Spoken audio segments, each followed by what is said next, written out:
It's All Killer No Filler, the DTC Podcast, and I'm AI Rick here with Evan and Braydon from Pilothouse to discuss some of the cool ways they're using ChatGPT and custom GPTs to increase their creative output and personal productivity, just like I did by recording this intro with a new text to voice AI tool. Pretty cool, eh? The future is now, and I finally have an exit plan.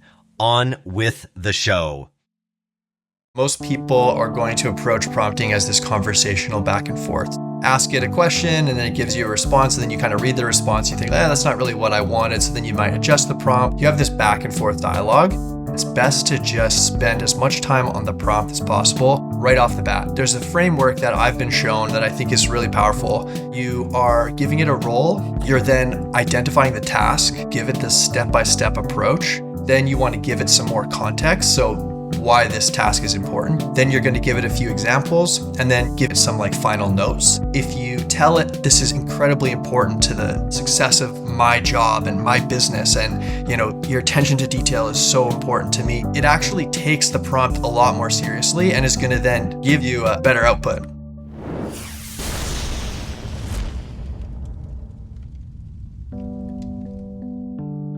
Content from real people equals instant credibility for your brand. Consumers today crave real connections with real people, and they're guarded about who they'll trust. Highly polished, branded content simply doesn't cut it anymore. Let MiniSocial build a network of powerful micro-influencers around your brand who all know and love your products. They'll create something compelling that resonates with their audience and deliver it directly to you for use across all your marketing channels. Yeah, that includes ads. Meet millennials and Gen Zers where they're already hanging out, in the feeds of their favorite influencers, and get started with MiniSocial. We're gripping and ripping it. It's a very special All Killer No Filler with Evan O'Gorman and Braydon Germain from the Pilothouse creative team. You guys do lots of things, but we're just talking specifically today about what we're doing with AI. This is going to come out just on the Friday after our AI workshop that we're doing with Braydon. I believe it is Tuesday or Wednesday next week.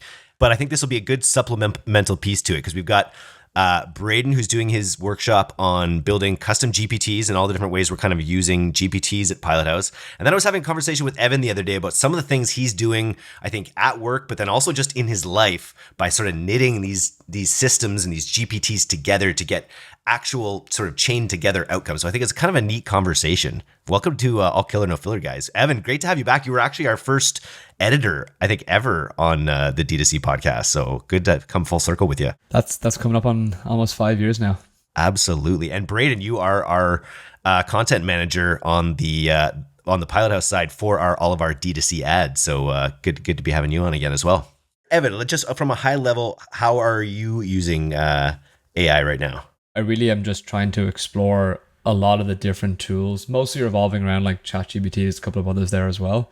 But really I'm trying to find ways to achieve a number of things. One of those being just my general workflow efficiency, making sure that my time and productivity is at its absolute strongest as it can be. Something that I've definitely struggled with in the past is productivity and time management. And it's something that has significantly increased my ability to manage my own time and tasks and things like that. Just because it's different from the D2C podcast, I want you to dive in on that and what you're doing there. Absolutely. Yeah. So one of the things that has always been a challenge for me, particularly in the different roles that I've been in throughout Pilothouse career, is just the multiple different points of contact you have and meetings and touch bases and stand-ups and client check-ins and everything like that, right? And at the end of a week, let alone a month or something like that, you just have this abundance of information that is potentially stored on notes that you've written in a call, but then that obviously has its sacrifice that you're not really necessarily as engaged in the meeting or call that you're in. You also have scenarios where you're trying to reference something that somebody might have said 3 weeks ago that you're trying to remember, and you either give it your best guess and maybe you're wrong, or you have to hit them up on Slack, find out what it is they exactly said. They might be out of office and they're going to take time to get back to you, and so on and so forth. And really what I've been using is a combination of, AI note takers, which there's an abundance of, ChatGPT, obviously, I'm sure you could use any any of its competitors as well. And then just task management tools like Motion, and really just figuring out ways to have the three of those coordinate with each other so that all the information that you receive is stored and is then referenceable. And not only referenceable, but, teaching and building custom automations and custom GPTs to understand you specifically in your role and the environment that you're in. So it can not only be a point of reference, but it can also be almost essentially a virtual assistant. Because that's the problem I find with even the GPTs, the GPT that I've built, it doesn't have the best persistence or memory to pull from. It's sort of there's more one-off experiences. So what are you doing? How are you thinking about it to actually give it this bit more of a brain, bit more of perspective? For me personally, and I'm definitely not an expert in this regard, so I could be making a lot more work for myself. We're all just hackers. We're all just hacking away at this stuff. Yeah. I think everybody in AI is just hacking away at it, to be honest with you. It's so new. But essentially what I'm trying to do for my own, so I've two main GPTs that I use, right? One is a kind of like a work virtual assistant, and one is a personal virtual assistant as well. And the work one specifically, like the way and I understand where you're coming from, Eric, in terms of the experiences you've had, but where I've kind of managed to, and it's not perfect, not by any means, but where I've sort of combated or navigated around that is by really just taking a lot of time to build these from absolute scratch, which I'm sure Braydon's familiar with as well, is, really trying to enforce it not looking up things on the internet, for example, or pulling from other data sources, but like you giving it all that data. The first one I built, I probably spent about maybe 40 hours over the course of a couple months actually putting it together before I actually started using it. Maybe that's a bit of an exaggeration. Maybe I already started using it. But, since then as well, I'll still spend maybe at least an hour or two a week essentially getting it to interview me about how the week went and all the things that have happened. And it basically asking questions and giving me prompts that I've trained it to do, essentially. And then how are you piping in all the data? Is that just in the prompt with links? There's a few good ways. So the most amount of data I have to give it is meeting recordings, call transcripts, things like that. That's where the majority of it goes. I am playing around with a few automations. So I use Fireflies mostly as like my meeting note taker AI, which is if you're not using it, like 100%, it's so good. Even on its own, it has a phenomenally good AI system for referencing and whatnot.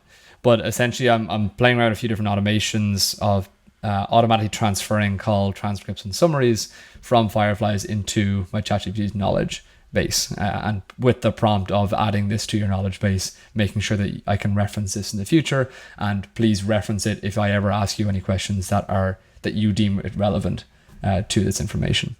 So every call I'm on goes straight into that. And again, it's absolutely by no means perfect. I would say it has maybe like an 80% hit rate right now, because the audio could be weird and the transcript could be just incorrect, the information that it sends to it. So and it hallucinates sometimes still? It does hallucinate sometimes, yeah. And sometimes, even though I have like the web browsing setting turned off on my GPTs, sometimes they will reference things that I have never told them before. But I would say at least 80% of the time, it functions perfectly. So how are you tying motion data into your custom GPT? Yeah, so I'm using Motion, the calendar app. Well, it's not just a calendar app, it's like an AI task tool.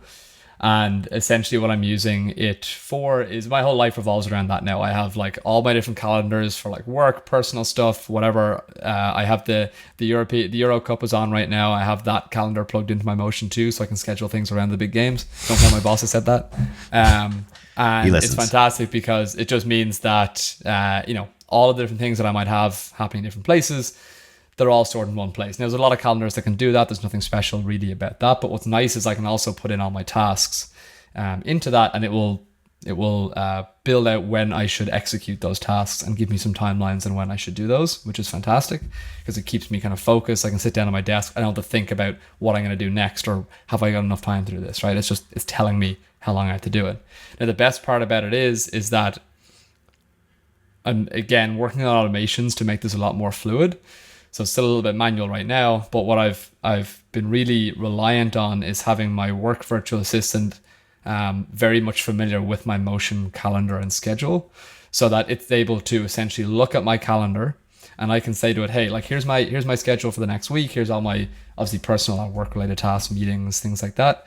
Can you give me, like, based on all the call transcripts, all the meeting notes, all of our conversations last week, can you give me a breakdown of, action items that I said that I would complete next week on those calls?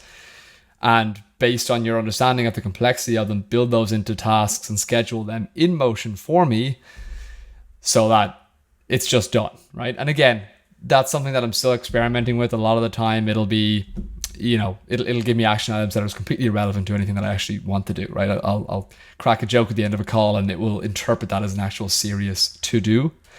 But for the most part, it's really nice because at the very least, it is giving me a list of things that, I would say 1 in 4 of the things that it gives me are things that I would have completely forgotten about otherwise, which is amazing. So this I always talk about my my AI butler idea. I think the next internet will be like our own very smart AI butlers, and you're like building the proto AI butler here to tell you where you should be at different times. So what I'm most excited for, and I'm sure it's probably on your radar for later, but what I'm really, really excited for in the space is Apple's new Apple Intelligence rollout that they're going to be rolling out. I think when you're talking about your robot butler, your AI butler, I think that they're gonna come in and really, really cause a lot of problems for their competitors in the space. I'm really, really excited about that. Okay, well, let's dial it back into the way that we probably use AI the most. Is probably in ad creation. I don't know, Braydon, on your side if that's accurate, but just talk. People. I think we're going to be able to put out the webinar. We'll put it out maybe even as a podcast so people will have access to it. But I was going through it with you the other day. I was really interested to see how, like, the level that you're thinking about prompts right now. So talk a little bit about what's like the best use case we have right now for ChatGPT. I think the best use case has just been training a custom GPT on a brand. And that means giving it, all the information for brand guidelines, like the color palette, the tone and voice, giving it copy examples, maybe writing like a copy Bible or like a copy framework document, almost creating like a repository or like a fact bot for your brand. And so, we've been able to leverage this for a few ways. Like internally, we're able to share this with designers. And if they have questions, they can ask the bot for, where does this live or how can I find this link? But then as well, from my perspective as a content manager, I can have conversations about, ad strategy. I can get it to, come up with ad concepts, write ad copy, pages. I'll often use Descript. I'll actually transcribe competitor ads, get the transcription, throw it into my custom GPT for my brand, and then say, analyze this transcript for me, give me a detailed breakdown of why it works as an ad, and then can you rewrite this for my own brand? And so I think just, having that custom GPT made and ready to go, I think is the biggest thing because, as you're going through your day-to-day, looking at ads that are working or, just your day-to-day process, you've just got this kind of like assistant that's just like there to help you at all times. And I think that's really probably the best use case. I think a lot of our people on our socials team are implementing the custom GPTs and just finding, tons of different ways to use them. Super cool. And do they get better? Like, do they get better over time as you use them more and more? I don't know. I think what happens is you use it for a while and then there's this kind of iterative process where you start to find like its holes or its weaknesses and then you look to fill those weaknesses yourself. So, for instance, on one of my accounts, it was really great at most things, but it lacked a little bit of understanding in terms of like product specific stuff. And so I wanted to then create a doc that really, gave it the insights of the technical details or the technical specifications of a particular product. So then we could start incorporating that in copy. And so I think it's just a matter of using it and then identifying where those shortfalls are and then trying to amplify it or make it better, make it more robust. But typically though, in my workflow, we're not really, recalling like past things. I could see in Evan's use case where you would want it to have this like past context. But so, when we're just asking for ad copy and things along those lines or page copy or, ad ideas, typically we don't necessarily need to have that, that referencing of past conversations. to pipe in data, to actually give it his data on what's performed best. Actually, I guess you're kind of doing that by just feeding it the things that have performed best. But when you were giving your presentation, I was really interested in the way you thought about prompts. Give the audience one of your interesting concepts around good prompts. Yeah, so I think like most people are going to approach prompting as this conversational back and forth. So you ask it a question and then it gives you a response, and then you kind of read the response. You think, that's not really what I wanted. So then you might adjust the prompt or ask it another question, and you have this back and forth dialogue. And a lot of the research that I've done, on YouTube, but a lot of the best people who are doing this stuff are really trying to make the point that it's best to just spend as much time on the prompt as possible right off the bat. So there's a framework that I've been shown that I think is really powerful, where you are giving it a role. You're then identifying the task. If you're able to, give it this step-by-step approach to the task. Then you want to give it some more context. So why this task is important, you give that extra context. Then you're going to give it a few examples, and then you can kind of adjust the output by giving it some final notes. But there's been a ton of studies that have shown that this approach increases the quality of the output substantially. And so when you stack all these things together by giving it a role, discussing all these things with it right up front, the quality of the output is going to be better. And it's funny, they found that if you tell it that this is incredibly important to the success of my job and my business, and your attention to detail is so important to me, and by helping me with this task, you're going to be helping our business thrive. It actually takes the prompt a lot more seriously and is going to then isn't that crazy? And it gives you a better Why don't output. you why don't you just be like, the whole world is at stake? Like this will detonate just go all the way with it. And then you were also saying you should be nice to it. You get better results when you're nice to it. Yeah, showing appreciation, letting it know, saying thank you. I think that goes a long way for it. Yeah. What a time we live in. Positive reinforcement, it really makes a huge difference. It's like plants and AI. Like if you give it, particularly if it does something right, if you give it a prompt or you ask for whatever and it gives you pretty much exactly what you were and you were happy with it, even if you're just done, that's done the conversation, I'll always finish off being like, yeah, that was perfect, well done, thank you, or something like that. Like that was exactly what I was looking for. Because then it will it's out from the emotional aspect, right? And we're getting into some dystopian stuff there, but it will register that it is what you were looking for, right? So then it will look back at the prompt that you gave it, and it will know then for future reference what it is you're looking for and how it can best respond, because you've given it that positive feedback. Do you have any other interesting, Evan, do you have any other interesting prompt engineering stories or frameworks that you work with? The biggest thing for me is the interview method, which I watched a YouTube video a long time ago, and I've since gone back to try to find it to share with people, and I can't find it. I'm not sure. I've looked for it too. Yeah, I don't know what happened. It was really, really good.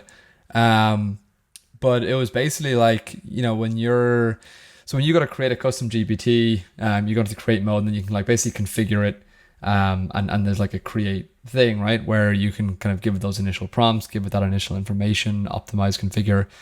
But whenever I'm building a new one for whatever the actual purpose is, what I'll do is I'll essentially, and it's going to vary in terms of the way it does it depending on what it is you want it to do.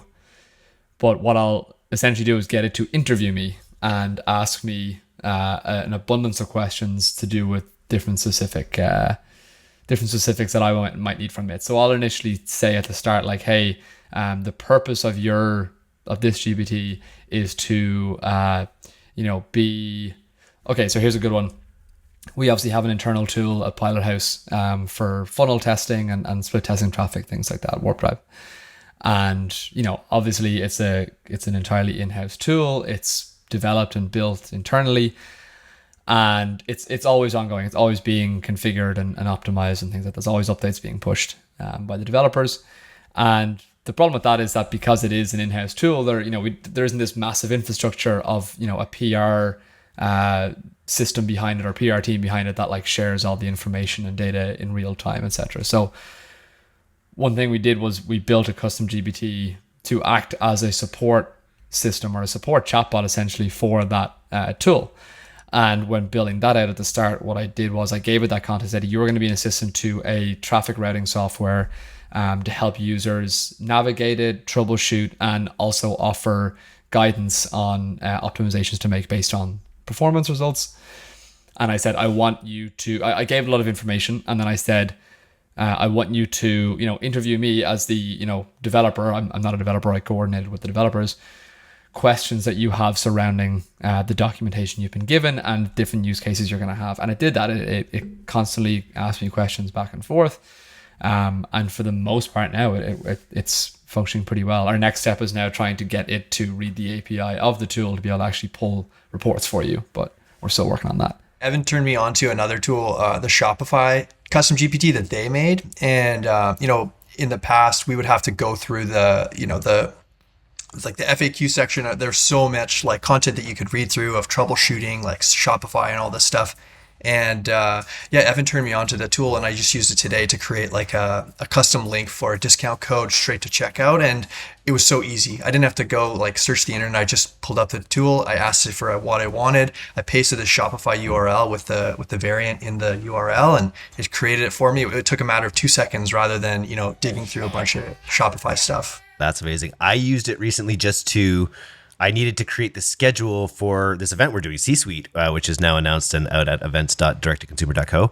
I basically just showed it the website and like, here's all our speakers. I want this person on this day, this person on this day, and I need 3-minute schedule between each, and I want this kind of panel and this kind of panel, and it just spat it out in like seconds. It would have taken me a couple hours meticulously, like just lining that all up in a spreadsheet or something. I think we'll have to get some feedback from the audience. We've talked about this idea of chat DTC. We have the domain chat DTC, so we could actually obviously we could build some kind of brain that about all the interviews we've ever done or all the newsletter content we've created. But where does your mind go when I say chat DTC, guys? Yeah, I mean, like I think over the course of the last 4 years, the amount of information from whether it's courses that DTC has run, whether it's events, whether it's interviews, newsletters, right? Like just the I think back to our some of those original interviews, right? And like editing those interviews gave me so much knowledge in the space straight off the bat, right? Which was incredible, because we'd be interviewing like e-com founders, who are really established in the space. To me, like the chat DTC, like it's essentially just an accumulation of all of that information that DTC has acquired over time. And particularly around the course and stuff, I think that would be an amazing first place to start. And having building essentially like a Facebook ad assistant or something like that, right? Where you could teach it everything that there is to know about DTC's best practice, scale school, all that kind of stuff.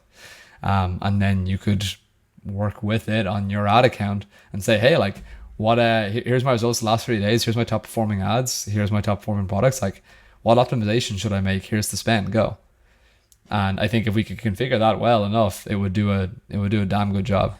I feel like another good one might be creating, because we talk a lot about the pilot test. And as far as I understand it, that's still a very strong method for when you're launching campaigns, breaking new audiences, is running head-to-head angles and seeing which angles win and which creatives win and stacking them all together. Be interesting to create a GPT that like helped you come up with like multiple angles or helped you come up with the structure to run pilot tests. Yeah, I've certainly used the GPT to do that angle testing. It's really good at for research, product research and things like that, especially when you make the custom GPT for your brand. But also I think just in the general context of a DTC GPT, it's really good at telling it what your brand is. You can give it some information. You could even get the GPT to prompt users to fill out a form that then they could then resubmit to the GPT so that it's context on their brand. And they're just doing research like that with a tool that has some understanding of our methods and our processes. I think you could get some pretty cool results with pilot testing. And the other thing too is you can upload statics into GPT and then say like, hey, this is a top winner. This is the winner from our pilot test. Can you suggest a bunch of different ad iterations that we could try, using this method? So it's pretty cool. Super cool. What I'm really excited for is I just got Riverside just announced has now created an Eric voice for myself. So I now have an AI voice, and I'm gonna record the intro to this podcast with my Eric voice. That's dangerous, man. That's dangerous. I know. It's my exit plan. I need an eventual exit plan. I now have this AI avatar that can conduct all these interviews. Yeah, it sounded amazing. It's wild from like an ad and creative perspective though. Like I should have come with a short list of them, but I've just seen so many recently because I'm in the algorithm, right? But I've just seen so many different tools and things recently. I saw like a UGC, like a face to camera UGC AI generator recently that had like basically a catalog of different like, you know, people. And like, it looks legit. It looks really, really real. Now, I'm sure if you know, a close eye, if you're really looking at it, but like most consumers aren't. And yeah, I mean, you would basically give it, you only have to give it a script. You can give it a script, but you can just give it prompts. You can give it a link to like what the product you're selling is.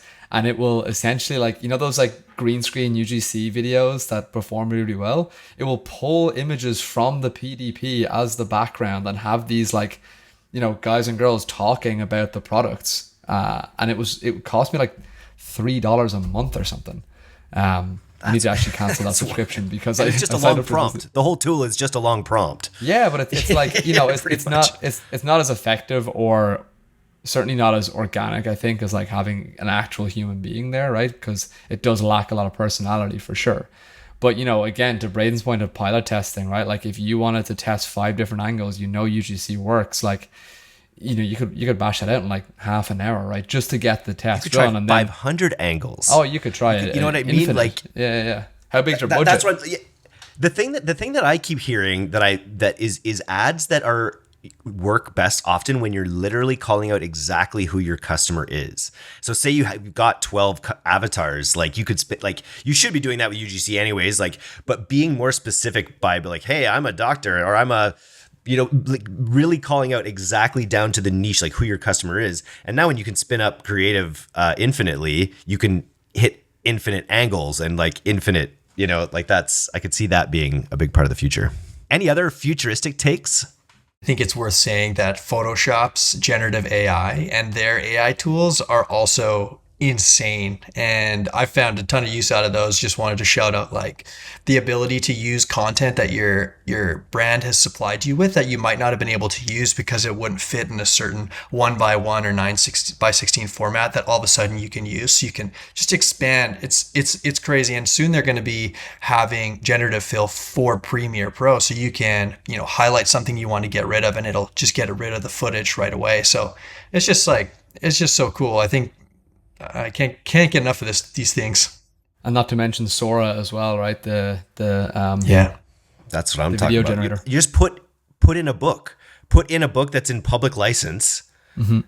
You know what I mean? Like, and make a movie. Make the best movie ever made of the truest to form ever. Like, but that's going to be a business model shortly. That's if it's not already. Like, and then we get to the point of like make a movie where Eric's the hero. You know, like, you know what I mean? Like we could be having like on demand entertainment will mean something entirely different. 100%. And especially if the GPT knows you as well as like, you know, Evan's been able to train it. So it just knows all these intricacies of your life and your story and all that. And then it can create these movies for you. Oh, it's going to be amazing. It's going to be so cool. Or like Total Recall. That sounds like that's getting into Total Recall territory there. Any other futuristic takes on where all of this is going?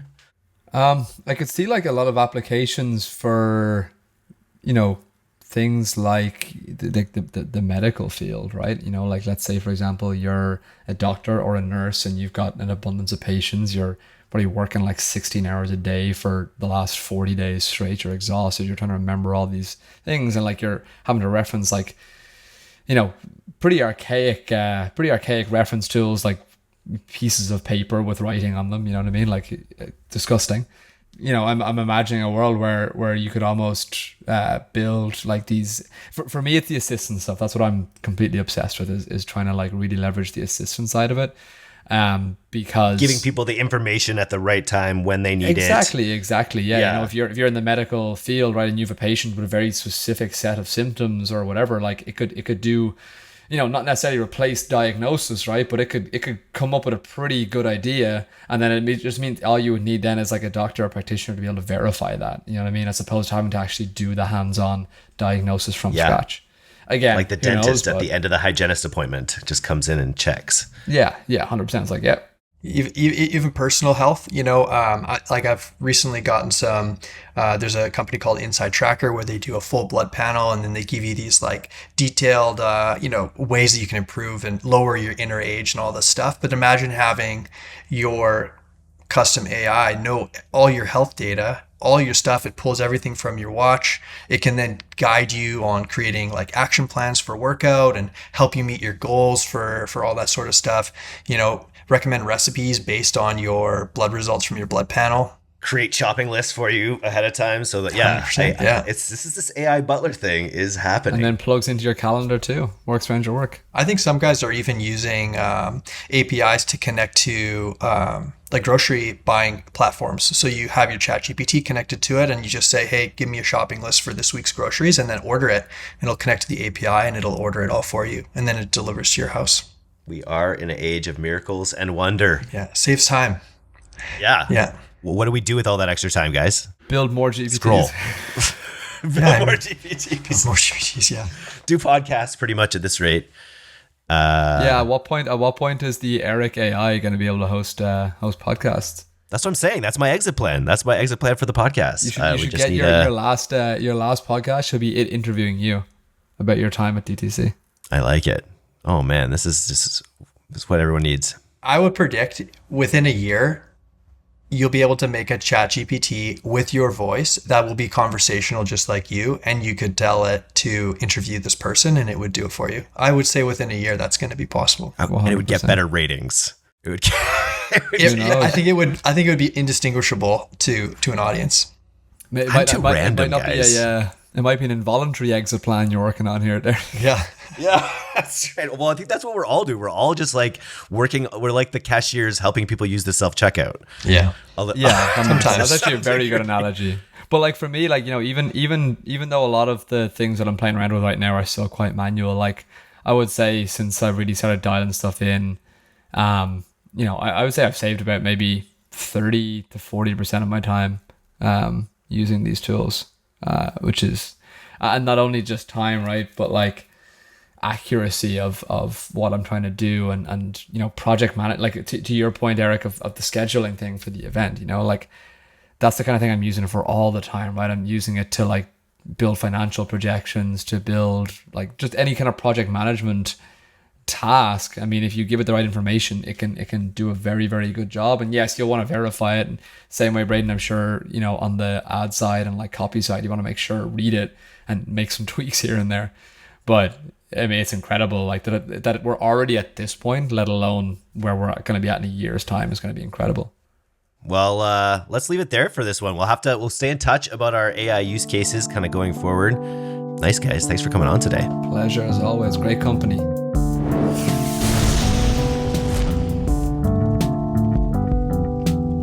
Thanks for listening to today's episode. If you're not getting the D2C newsletter, you can subscribe for free at directtoconsumer.co. And if you want to learn more about Pilothouse's all-killer, no-filler services, take off to pilothouse.co. I'm Eric Dick, and this has been the D2C Podcast. We'll see you next time.